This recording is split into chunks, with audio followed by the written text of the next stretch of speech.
Hello, geography students. This is Mrs. Politsky, and I have your notes for Chapter 7. And we're talking about Mexico, Central America, and the Caribbean. And we're going to focus on the physical geography of this region. And as we go along, you need to fill in the information that we're going to talk about. So, Mexico and Central America are south of the United States, and they kind of form an isthmus. Isthmus is that idea that you have this small uh, area that connects two larger continents. In this case, Central America, primarily like Panama, a little bit of Mexico, connects North America to South America. They are located along the Ring of Fire. So when we look at the map below, there are quite a few volcanoes that are within parts of Central America.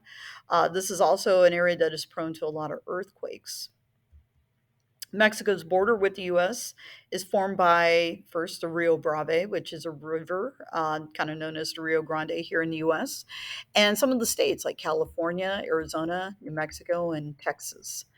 The Pacific Ocean forms the western boundary of Mexico, and in the east, the Gulf of Mexico shapes the border. Guatemala, and we could probably also say Belize, also helps form the southern border of Mexico. Mexico has 31 states and a federal district. That federal district is a lot like Washington, D.C. It's basically where Mexico City is located. And today there are roughly 129 million people who live in the country of Mexico.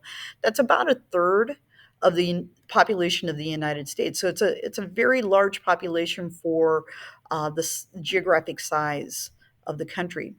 In the west, you have the Sierra Madre Occidental Mountains, and in the east, you have the Sierra Madre Orientals. And they join together kind of in the southern highlands, which basically forms this valley of Mexico, which is located between these two ranges.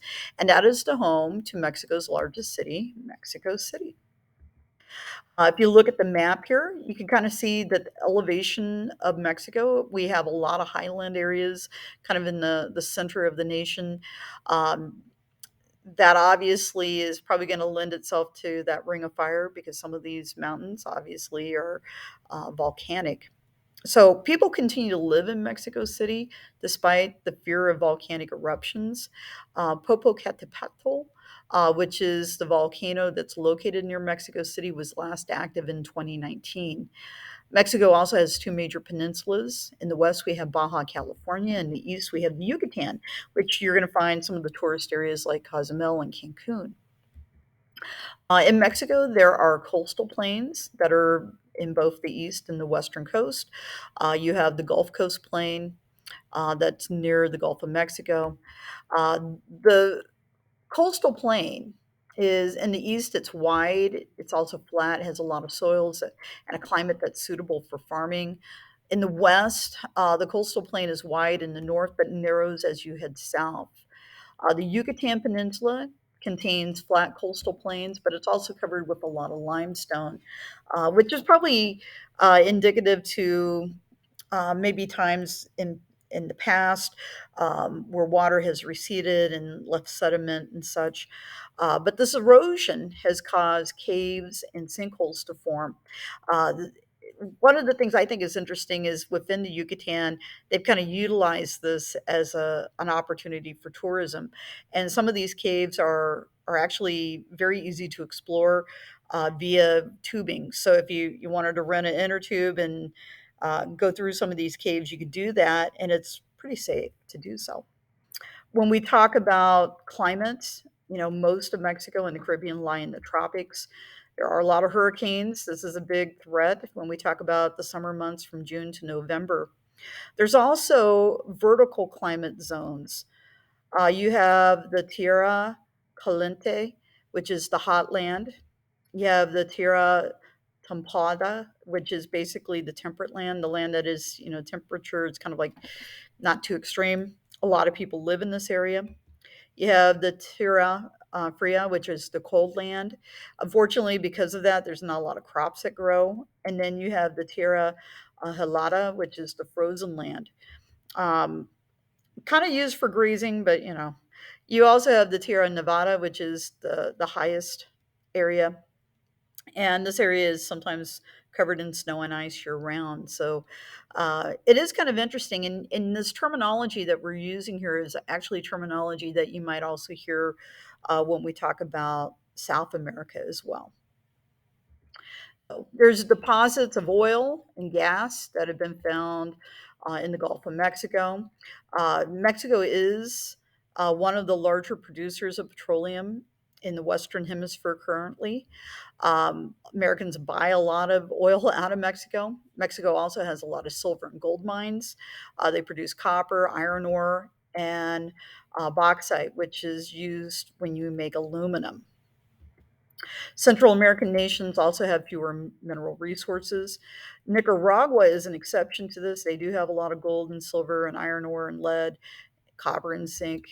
But unfortunately, they're the nation itself, as far as being able to take advantage of that, it's usually too poor. And if people are going to mine, they're probably like outsider countries that are coming in to mine. And some of that money doesn't stay within the country, unfortunately. The Caribbean Sea is kind of the western arm of the Atlantic Ocean. The region has kind of a tropical, wet, dry climate, high humidity, high temperatures year round. The region also has frequent hurricanes, kind of during that hurricane season. The islands of the Caribbean are part of an archipelago, kind of a chain of islands. And we mentioned before when we did our maps, you have the Greater Antilles, which are the four big islands of Jamaica, Cuba, Hispaniola, which is the Dominican Republic, and Haiti, and Puerto Rico. And then lots of smaller islands known as the Lesser Antilles, which stretch basically from Puerto Rico to South America.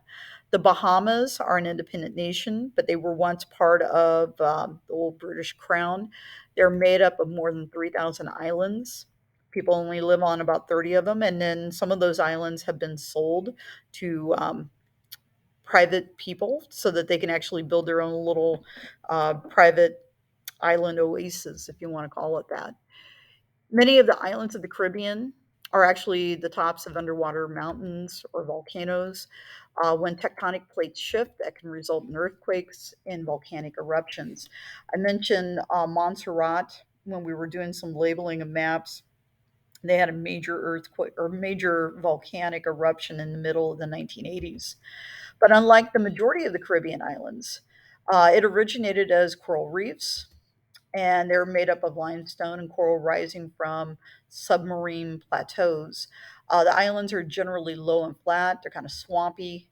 There's also shoals and coral reefs that make navigating around the Bahamas difficult. And in some cases, some of these islands are uninhabited.